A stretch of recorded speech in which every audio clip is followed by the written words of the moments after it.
High court 'ਚ ਨਿਯੁਕਤ ਕੀਤੇ 11 ਜੱਜਾਂ ਨੂੰ ਲੈ ਕੇ ਜਿੱਥੇ ਸਿਆਸਤ ਪੱਕੀ ਹੋਈ ਹੈ ਤਾਂ ਉੱਥੇ ਹੀ ਸੀਨੀਅਰ ਵਕੀਲਾਂ ਦੇ ਵੱਲੋਂ ਵੀ ਇਸ ਨਿਯੁਕਤੀ ਨੂੰ ਲੈ ਕੇ ਸਵਾਲ ਖੜੇ ਕੀਤੇ ਗਏ ਨੇ। ਲਾ ਮਿਨਿਸਟਰ ਨੇ ਸਾਡੇ ਉਹਨਾਂ ਨੇ ਟਵੀਟ ਕਰਕੇ ਕਿਹਾ ਵੀ ਇਹਨਾਂ ਨੂੰ ਮੁਬਾਰਕ। ਇਸ ਦਾ ਮਤਲਬ ਇਹ ਹੈ ਵੀ ਇਹ ਸਿੱਖਾਂ ਨੂੰ ਦੇਸ਼ ਦੇ ਬਸ਼ਿੰਦੇ ਜਾਂ ਨੁਮਾਇੰਦੇ ਨਹੀਂ ਸਮਝਦੇ। 98% ਜਿਹੜਾ ਯੋਗਦਾਨ ਹਿੰਦੁਸਤਾਨ ਦੀ ਆਜ਼ਾਦੀ ਵਿੱਚ ਪਾਇਆ, ਇੱਕ ਵੀ ਚਿਹਰਾ ਨਹੀਂ ਇੱਥੇ। ਇਹ ਇੱਕ ਆਪਣੇ ਆਪ ਦੇ ਵਿੱਚ ਸਵਾਲ ਸੀ। ਇਹ ਆਜ਼ਾਦੀ ਮਹਾ ਉਤਸਵ ਸਿੱਖਾਂ ਲਈ ਨਹੀਂ ਸੀ। ਤੁਹਾਡੀ ਵੀਡੀਓ ਤੋਂ ਬਾਅਦ ਹੀ ਉਹਨਾਂ ਨੇ ਆਪਣਾ ਬਿਆਨ ਦਿੱਤਾ, ਸੁਖਬੀਰ ਬਾਦਲ ਨੇ, ਕਿ ਜਦੋਂ ਇਹ ਪ੍ਰੋਸੈਸ ਸ਼ੁਰੂ ਹੋਇਆ ਸੀ ਉਦੋਂ ਇਹ ਚਿਹਰੇ ਕਿੱਥੇ ਸਨ। ਕੀ ਇਹ ਮੇਰੀ ਵੀਡੀਓ ਤੋਂ ਬਾਅਦ ਇਹਨਾਂ ਨੇ ਬਿਆਨ ਦਿੱਤਾ ਕਿ ਇਸ 75ਵੇਂ ਮਹਾ ਉਤਸਵ ਦੇ ਵਿੱਚ ਸਿੱਖਾਂ ਨੂੰ ਅੱਖੋਂ ਪਰੋਖੇ ਕਰਕੇ ਸਰਕਾਰ ਨੇ ਇੱਕ ਜ਼ਿਆਦਤੀ ਵਿੱਚ ਹੋਰ ਵਾਧਾ ਕਰ ਦਿੱਤਾ। ਦਿੱਲੀ ਤੋਂ ਲਿਆਂਦੇ ਗਏ ਨੇ ਕਈ ਵਕੀਲ ਜਿਨ੍ਹਾਂ ਨੇ ਇੱਥੇ ਕਦੀ ਅਪੀਅਰੈਂਸ ਹੀ ਨਹੀਂ ਦਿੱਤੀ, ਤੇ ਮੇਰਾ ਖਿਆਲ ਹੈ ਕਿ ਇਹ ਸਭ ਤੋਂ ਵੱਡੀ ਜ਼ਿਆਦਤੀ ਹੋਈ ਹੈ। ਮੋਦੀ ਸਾਹਿਬ ਦੀ ਆਪਣੀ ਸੋਚ ਲੜਦੀ ਹੈ ਜਾਂ ਉਹਨਾਂ ਦੇ ਥਿੰਕ ਟੈਂਕ ਦੀ ਸੋਚ ਲੜਦੀ ਹੈ? ਇਹ ਵੀ ਇੱਕ ਆਪਣੇ ਆਪ ਦੇ ਵਿੱਚ ਸਵਾਲ ਹੈ ਜਿਹੜਾ ਮੈਂ ਖੜਾ ਕੀਤਾ ਉਸ ਵੀਡੀਓ ਦੇ ਵਿੱਚ। ਜਦੋਂ ਯੋਗਤਾ ਦੇਖੀ ਜਾਂਦੀ ਹੈ ਫਿਰ ਧਰਮ ਨਹੀਂ ਦੇਖਿਆ ਜਾਂਦਾ। ਕਹਿੰਦੇ ਯੋਗਤਾ ਦੇ ਆਧਾਰ ਤੇ ਹੀ ਜਿਹੜੀਆਂ ਹੈਗੀਆਂ ਨੌਕਰੀਆਂ ਹੁੰਦੀਆਂ ਜਾਂ ਨਿਯੁਕਤੀਆਂ ਹੁੰਦੀਆਂ ਨੇ। ਉਹਨਾਂ ਚਿਹਰਿਆਂ ਨੂੰ ਨਾ ਦੇਖੋ ਜਿਹੜੇ ਚੀਫ ਜਸਟਿਸ ਦੇ ਨੇੜੇ ਨੇ, ਉਹਨਾਂ ਨੂੰ ਦੇਖੋ ਜਿਹੜੇ ਕਾਬਲੀਅਤ ਰੱਖਦੇ ਨੇ ਔਰ ਉਹ ਕਾਬਲੀਅਤ ਲੋਕਾਂ ਵਾਸਤੇ ਜਿਹੜੀ ਹੈ ਵੰਡ ਸਕਦੇ ਨੇ, ਦੇ ਸਕਦੇ ਨੇ ਔਰ ਦੇਸ਼ ਦਾ ਨਾਮ ਉੱਚਾ ਕਰ ਸਕਦੇ ਨੇ। ਬੀਜੇਪੀ ਸਰਕਾਰ ਦੇ ਵਿੱਚ ਨੇ ਸਿੱਖ ਚਿਹਰੇ ਜਾਂ ਉਹਨਾਂ ਦੇ ਨਾਲ ਨੇ ਲੀਡਰ, ਉਹਨਾਂ ਨੇ ਅਜੇ ਤੱਕ ਕਿਉਂ ਆਵਾਜ਼ ਨਹੀਂ ਉਠਾਈ? ਦਿੱਲੀ ਗੁਰਦੁਆਰਾ ਪ੍ਰਬੰਧਕ ਕਮੇਟੀ ਨੇ ਆਵਾਜ਼ ਕਿਉਂ ਨਹੀਂ ਉਠਾਈ? ਤਖਤ ਪਟਨਾ ਸਾਹਿਬ ਹੈ, ਤਖਤ ਹਜ਼ੂਰ ਸਾਹਿਬ ਹੈ, ਦਿੱਲੀ ਗੁਰਦੁਆਰਾ ਪ੍ਰਬੰਧਕ ਕਮੇਟੀ ਹੈ, ਸ਼੍ਰੋਮਣੀ ਗੁਰਦੁਆਰਾ ਪ੍ਰਬੰਧਕ ਕਮੇਟੀ ਹੈ, ਕਿਸੇ ਨੇ ਆਵਾਜ਼ ਨਹੀਂ ਉਠਾਈ। ਇਸ ਦਾ ਮਤਲਬ ਇਹ ਹੈ ਰੋਟੀਆਂ ਕਰਨ ਪੂਰੇ ਤਾਲ। ਲੋਕ ਸਭਾ ਦੇ ਵਿੱਚ ਵੀ ਐਮਪੀ ਸਿਮਰਜੀਤ ਮਾਨ ਨੇ ਇਹ ਸਵਾਲ ਉਠਾਇਆ ਸੀਗਾ ਕਿ ਸੁਪਰੀਮ ਕੋਰਟ ਦੇ ਵਿੱਚ ਵੀ ਕੋਈ ਸਿੱਖ ਚਿਹਰਾ ਨਹੀਂ ਹੈਗਾ, ਕਿਉਂ ਨਹੀਂ ਹੈਗਾ? ਇਹ ਰਸਾਕਸ਼ੀ ਜਿਹੜੀ ਹੈ ਇਹ ਚਲਦੀ ਰਹੀ ਹੈ, ਚਲਦੀ ਰਹੇਗੀ। ਚੀਫ ਜਸਟਿਸ ਦੇ ਨੇੜੇ ਹੋਣਾ ਜ਼ਰੂਰੀ ਹੈ, ਕਾਬਲੀਅਤ ਨੇੜੇ ਹੋਵੇ ਜਾਂ ਨਾ ਹੋਵੇ। ਇਹ ਇੱਕ ਆਪਣੇ ਆਪ ਦੇ ਵਿੱਚ ਬੜਾ ਵੱਡਾ ਇੱਕ ਸੰਕੇਤ ਨਹੀਂ, ਇੱਕ ਬੜਾ ਵੱਡਾ ਐਨਸਾਈਕਲੋਪੀਡੀਆ ਹੈ। ਇੱਕ ਲਾਈਨ ਦੇ ਵਿੱਚ ਉਹਨਾਂ ਨੇ ਗਾਗਰ ਵਿੱਚ ਸਾਗਰ ਬੰਦ ਕਰ ਦਿੱਤਾ। ਇਸ ਤਰ੍ਹਾਂ ਹੁੰਦੀਆਂ ਨਿਯੁਕਤੀਆਂ। ਪੰਜਾਬ ਤੇ ਬੰਗਾਲ ਤੋਂ ਹੀ ਇਹੋ ਕੁਝ ਹੋਣੀਆਂ, ਬਾਕੀ ਸਾਰਾ ਹਿੰਦੁਸਤਾਨ ਲਾਲ ਵੰਗਾਂ ਪਾ ਕੇ ਕਰਵਾ ਚੌਥ ਰੱਖ ਕੇ ਬੈਠਾ ਹੋਇਆ ਵਰਤ ਤੇ। ਹਾਈ ਕੋਰਟ 'ਚ ਨਿਯੁਕਤ ਕੀਤੇ 11 ਜੱਜਾਂ ਨੂੰ ਲੈ ਕੇ ਜਿੱਥੇ ਸਿਆਸਤ ਪੱਕੀ ਹੋਈ ਹੈ ਤਾਂ ਉੱਥੇ ਹੀ ਸੀਨੀਅਰ ਵਕੀਲਾਂ ਦੇ ਵੱਲੋਂ ਵੀ ਇਸ ਨਿਯੁਕਤੀ ਨੂੰ ਲੈ ਕੇ ਸਵਾਲ ਖੜੇ ਕੀਤੇ ਗਏ ਨੇ। ਸਾਡੇ ਨਾਲ ਹਾਈ ਕੋਰਟ ਦੇ ਸੀਨੀਅਰ ਵਕੀਲ ਜਗਮੋਹਨ ਸਿੰਘ ਪੱਟੀ ਹੈਗੇ ਨੇ, ਤਾਂ ਪੂਰੀ ਗੱਲਬਾਤ ਉਹਨਾਂ ਦੇ ਨਾਲ ਕਰਾਂਗੇ। ਪੱਟੀ ਸਾਹਿਬ, ਤੁਹਾਡੀ ਇੱਕ ਵੀਡੀਓ ਅਸੀਂ ਦੇਖੀ ਸੀ ਜਿਹੜੀ ਕਿ ਸੋਸ਼ਲ ਮੀਡੀਆ ਤੇ ਵੀ ਕਾਫੀ ਚੱਲ ਰਹੀ ਹੈ। ਤੁਸੀਂ ਜ਼ਿਕਰ ਕੀਤਾ ਕਿ ਜਿਹੜੇ 11 ਜੱਜ ਨਿਯੁਕਤ ਕੀਤੇ ਗਏ ਨੇ ਹਾਈ ਕੋਰਟ ਦੇ, ਉਹਨਾਂ ਵਿੱਚ ਕੋਈ ਸਿੱਖ ਚਿਹਰਾ ਨਹੀਂ ਹੈਗਾ। ਤੁਹਾਨੂੰ ਕਿਉਂ ਲੱਗਿਆ ਵੀ ਇਹ ਕਮੀ ਤੁਹਾਨੂੰ ਕਿੱਥੇ ਲੱਗੀ?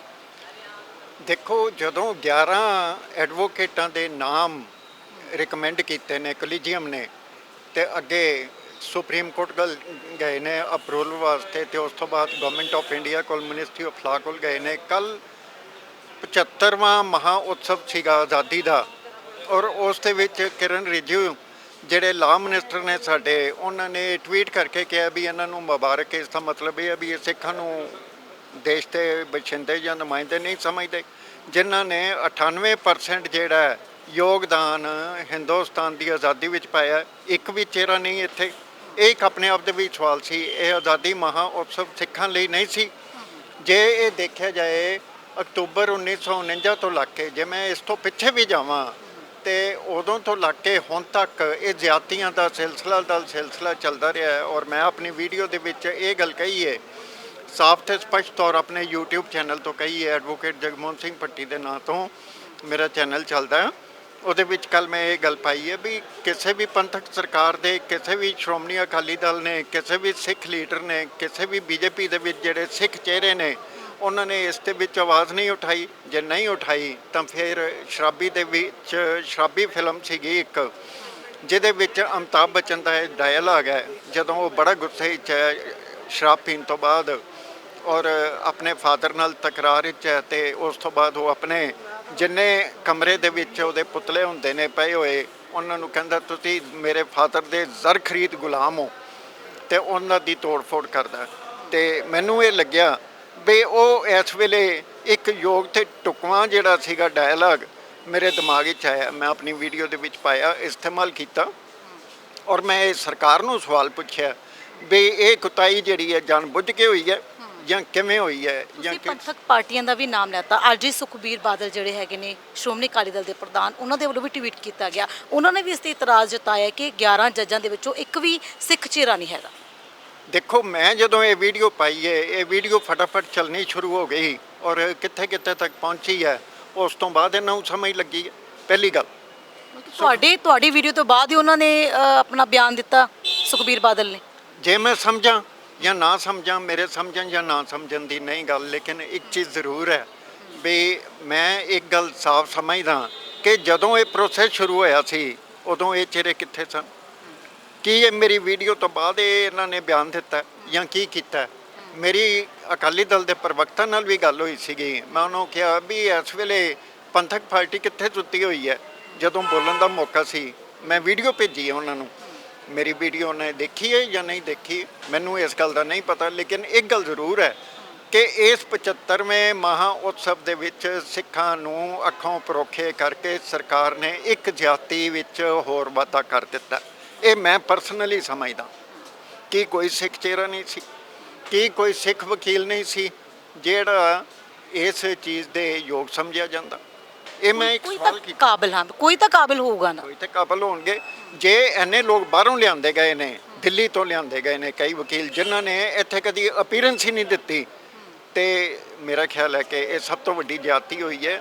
ਸਿਰਫ ਜੇ ਗਿਣਤੀ ਵਧਾਉਣੀ ਹੈ ਅਸੀਂ, ਤੇ ਗਿਣਤੀ ਨਾਲ ਕੁਝ ਨਹੀਂ ਹੁੰਦਾ।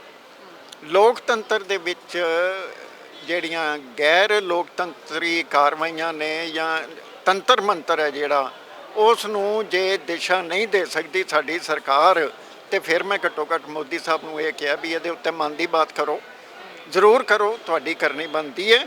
ਔਰ ਇਹ ਦੱਸੋ ਜਿਹੜਾ ਇਹ ਤੁਸੀਂ ਕੰਮ ਕੀਤਾ ਹੈ, ਤੁਹਾਡੀ ਸਰਕਾਰ ਨੇ ਕੰਮ ਕੀਤਾ ਹੈ, ਇਹ ਕਿੰਨਾ ਕੁ ਜਾਇਜ਼ ਹੈ? ਇਸ ਨੂੰ ਤੁਸੀਂ ਸਹੀ ਸਿੱਧ ਠਹਿਰਾਉਣ ਦਾ ਯਤਨ ਕਰੋਗੇ ਜਾਂ ਨਹੀਂ? ਇੱਕ ਚੀਜ਼ ਹੋਰ ਹੈ, ਮੋਦੀ ਸਾਹਿਬ ਦੀ ਆਪਣੀ ਸੋਚ ਲੜਦੀ ਹੈ ਜਾਂ ਉਹਨਾਂ ਦੇ ਥਿੰਕ ਟੈਂਕ ਦੀ ਸੋਚ ਲੜਦੀ ਹੈ? ਇਹ ਵੀ ਇੱਕ ਆਪਣੇ ਆਪ ਦੇ ਵਿੱਚ ਸਵਾਲ ਹੈ ਜਿਹੜਾ ਮੈਂ ਖੜਾ ਕੀਤਾ ਉਸ ਵੀਡੀਓ ਦੇ ਵਿੱਚ।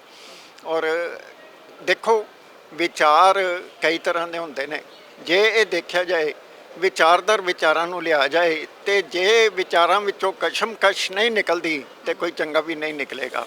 ਕਸ਼ਮਕਸ਼ ਹੋਣੀ ਬਹੁਤ ਜ਼ਰੂਰੀ ਹੈ, ਕ੍ਰਿਟਿਸਿਜ਼ਮ ਹੋਣਾ ਬਹੁਤ ਜ਼ਰੂਰੀ ਹੈ।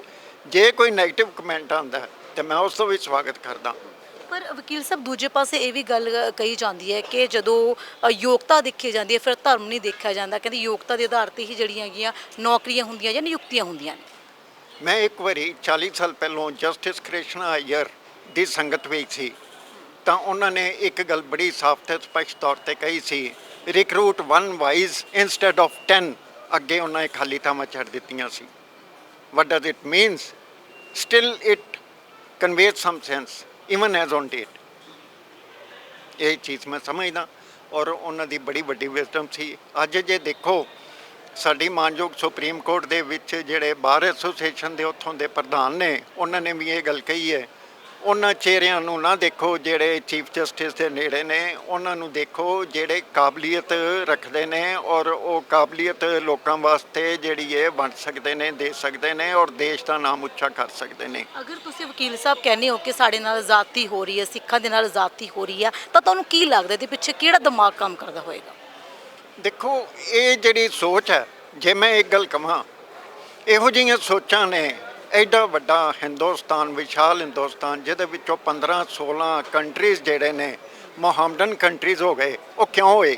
ਇਹਦੇ ਉੱਤੇ ਕੋਈ ਮੰਥਨ ਨਹੀਂ ਕੀਤਾ ਇਹਨਾਂ ਨੇ, ਕਰਨਾ ਚਾਹੀਦਾ ਸੀ।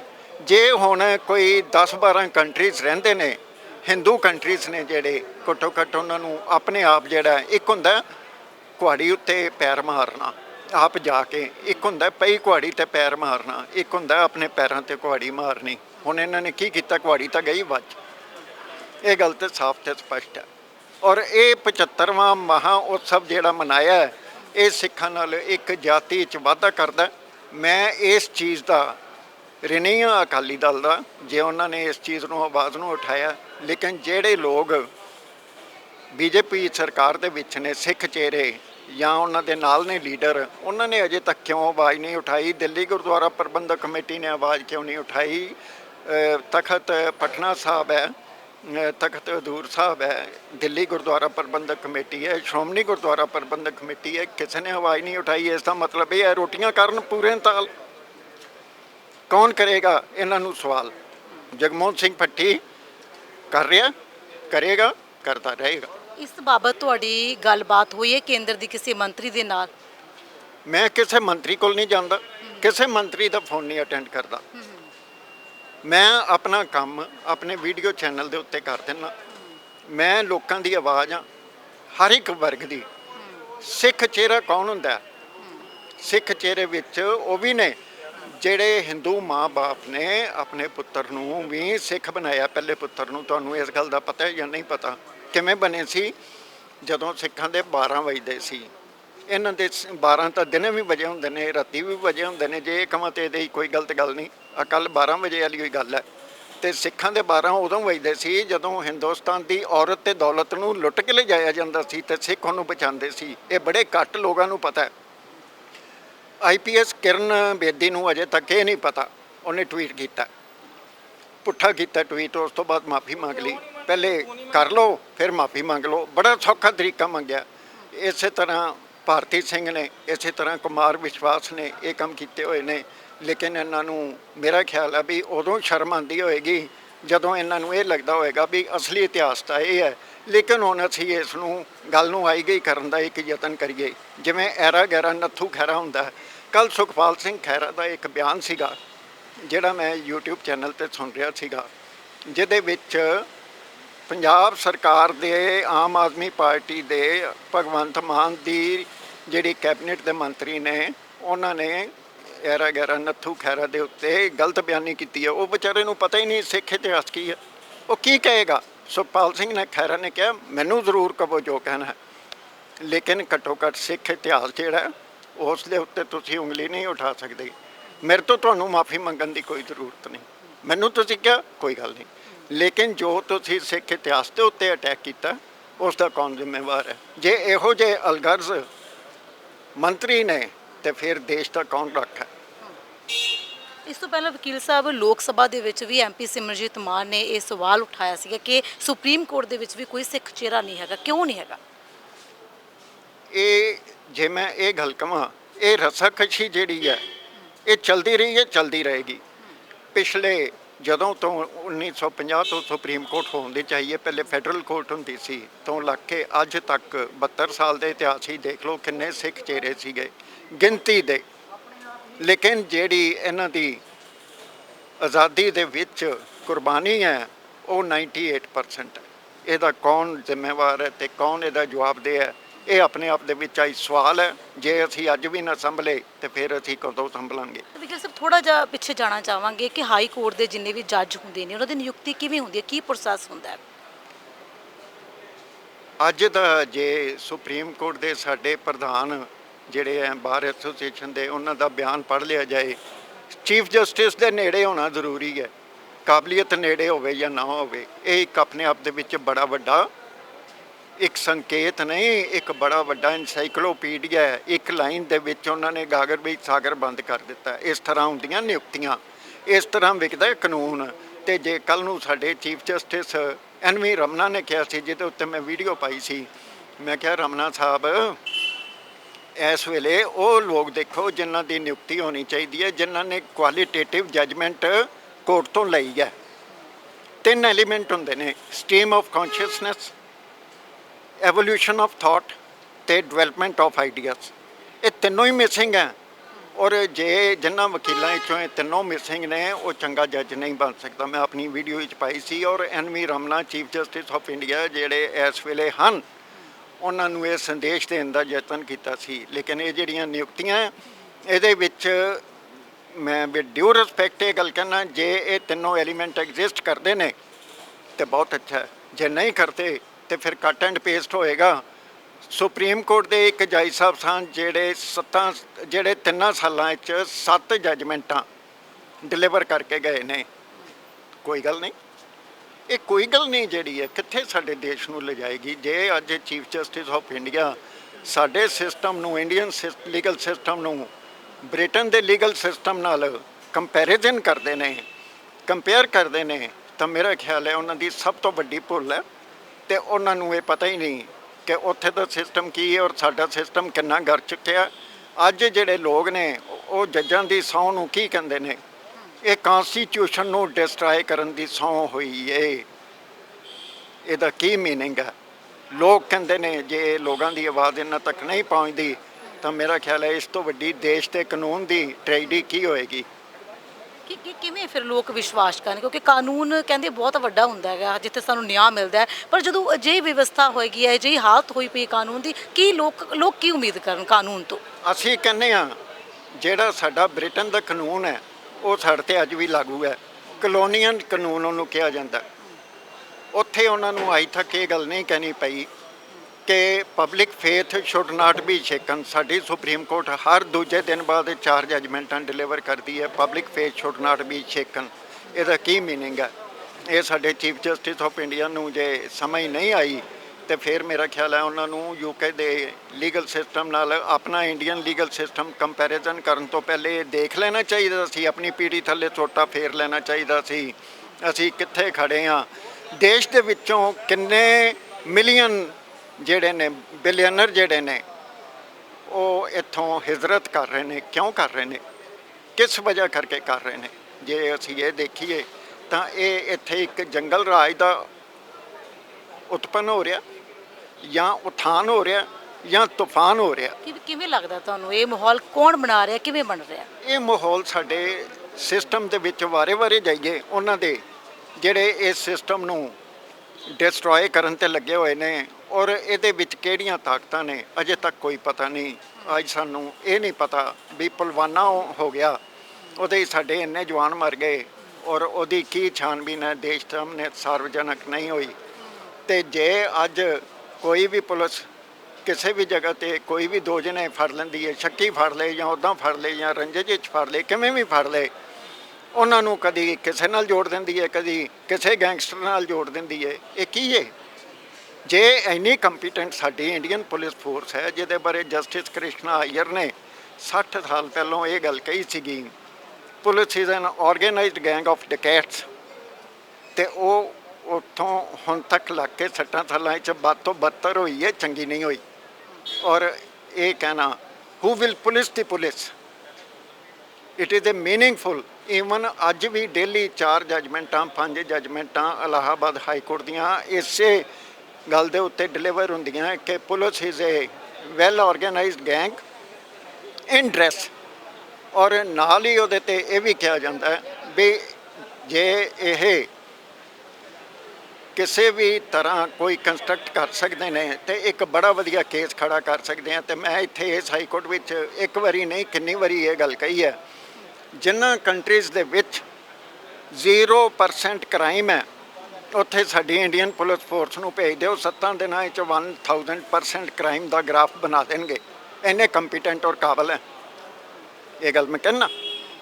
ਲੇਕਿਨ ਹੂ will bell, there is nobody. ਸਰਕਾਰਾਂ ਕਿਉਂ ਨਹੀਂ ਇਹਦੇ 'ਤੇ ਕੰਮ ਕਰਦੀਆਂ? ਤੁਹਾਨੂੰ ਲੱਗਦਾ ਵੀ ਪੁਲਿਸ ਵਾਲੇ ਕਰਪਟ ਹੈਗੇ ਨੇ? ਮੈਂ ਪੁਲਿਸ ਵਾਲੇ ਕਰਪਟ ਨਹੀਂ ਕਹਿੰਦਾ, ਸਿਸਟਮ ਕਰਪਟ ਕਹਿੰਦਾ। ਚੰਗੇ ਪੁਲਿਸ ਵਾਲੇ ਵੀ ਹੈਗੇ ਜਿਨ੍ਹਾਂ ਨੂੰ ਇਮਾਨਦਾਰੀ ਦੀ ਰੋਟੀ ਮਿਲਦੀ ਹੈ। ਔਰ ਮੇਰੇ ਕਈ ਜਾਣੂ ਨੇ ਜਿਹੜੇ ਕਹਿੰਦੇ ਜੀ ਅਸੀਂ ਇਸ ਤਨਖਾਹ ਦੇ ਵਿੱਚ ਖੁਸ਼ ਹਾਂ ਔਰ ਰਾਜੇ ਹਾਂ, ਉਹ ਇਹ ਗੱਲ ਕਹਿੰਦੇ ਨੇ। ਲੇਕਿਨ ਕੁਝ ਐਸੇ ਵੀ ਨੇ ਜਿਹੜੇ ਉਹ ਹਮੇਸ਼ਾ ਇਹ ਦੇਖਦੇ ਨੇ ਵੀ ਅਸੀਂ ਕਿੱਥੋਂ ਸ਼ਿਕਾਰ ਲੱਭੀਏ। ਤੁਸੀਂ ਚਲਾਨ ਦੇਖੋ, ਚਲਾਨ ਹੁੰਦੇ ਆ, ਇੱਕ ਛੋਟਾ ਜਿਹਾ ਚਲਾਨ ਹੁੰਦਾ। ਚੰਡੀਗੜ੍ਹ ਦੇ ਵਿੱਚ ਆਪਾਂ ਇੱਕ ਜਿਹੜਾ ਸੜਕ ਹੈ, ਕਿਸੇ ਵੀ ਸੜਕ 'ਤੇ ਮੱਧਿਅਮ ਮਾਰਗ 'ਤੇ ਚੱਲ ਜਾਓ, ਕਿਸੇ 'ਤੇ ਚੱਲ ਜਾਓ, ਉੱਥੇ ਕੈਮਰੇ ਲੱਗੇ ਹੋਏ ਨੇ ਤੇ ਨਾਲ 3 ਪੁਲਿਸ ਵਾਲੇ ਖੜੇ ਨੇ, 4 ਖੜੇ ਨੇ।